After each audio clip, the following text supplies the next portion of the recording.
Ik ben vanavond geweest bij Michael Laub, Portrait Series Rotterdam. Dat is een project wat hij al in een aantal steden heeft gedaan, of in ieder geval in Berlijn. En hij portretteert gewone Rotterdammers. Nou zijn het niet allemaal hele gewone Rotterdammers. Het zijn mensen die best wel iets willen op het toneel. En dat levert een heel groot aantal hele mooie portretten op. Kwetsbare portretten, hele ontroerende portretten. En alles bij elkaar krijg je een beeld van een stad uiteindelijk. En dat is dan wel leuk om te voelen in zo'n zaal hier in Rotterdam. Waar we van de 142 nationaliteiten er misschien een stuk of 5, 6 hebben zien langskomen. In 20 of 15 mensen, whatever. En het is een stad die trots is op zichzelf. In ieder geval de inwoners zijn trots. Ze zijn trots dat ze hier mogen staan. Het is echt, ik ben heel erg enthousiast. En probeer nog te komen kijken. This is a series you're making all over Europe. You've done it in Berlin already? I did Berlin, Istanbul, and this is the third one. Okay. So in every city it's the same recipe. You take, you audition people with their own story. I mean, how... The portrait series in the cities, they involve massive auditions. And as opposed to my own pieces that I sort of write, choreograph and direct, I see my work in the portraits mainly as an auditioner, a framer, and an editor. Yeah. One of the most fascinating things about this portrait series is that you had an audition about a year ago, or longer ago maybe, and the people repeat their story a year later, exactly the same. Which is how on earth do you manage to get this kind of authenticity of your? Well, you have to get people. This is very much to their credit.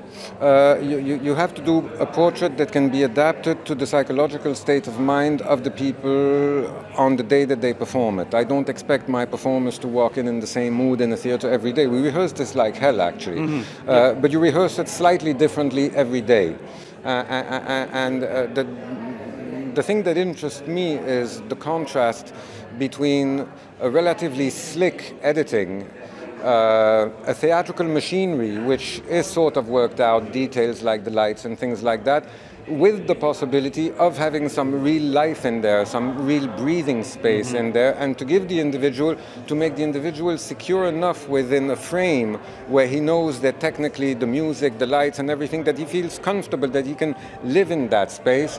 And then once you killed the structural problem by repeating it, bring it back to life by allowing them to have their spontaneous thing. Like tonight, what was totally different for them was an audience response, because we did an open rehearsal in front of 10 people, but that was very, very different from tonight. So that's really their own quality. From the very beginning, while you're auditioning them, you have to see if they have this ability to remain natural. There was also a few people who were visible only on video. One very impressive girl who told the story of how she interviewed Pim Fortuyn only a few hours before he was killed. Did you choose to keep that on video because it was the recording of the first audition? Yeah, there are many. I've been sticking to this audition. I film all the auditions, and video, as opposed to cinema, is a sort of brutally realistic kind of media. And so I work in very close collaboration with Astrid Androuwait, who's also my main actress in remote control production, and she took over that video side of it, and she records all that as an audition. And in that way, I try to bring in the working process into the performance. And I think that's how I can justify the video being as rough and as direct as they are. Well, one more question, if it's possible. There's a lot of reality auditioning programs on television right now. Idols, American. Yeah, I really try to avoid that. Yeah, but the setting is almost the same. There's people coming in, being spiritually totally naked. I mean, they're just giving themselves to you. I mean, you say you're trying to avoid it, but is it also some kind of comment on this? Well, I think the biggest difference is that in my work they have a measure of control. It means that, unlike with my own plays, everyone I work with has a veto right. It means whenever, I mean, the trap in a thing like that is cheap exploitation because it's boring, you know? And so I think the difference between that is that they have a chance themselves. Even, I mean, I've done 100 portraits by now, and only 3 or 4 people had the guts to show themselves in an unsympathetic light. But I want them to have the awareness of that perception people might have of them. So I think the difference between this and reality show is that in reality shows very often you have people who don't know what the hell they're doing and they have absolutely no way to defend themselves.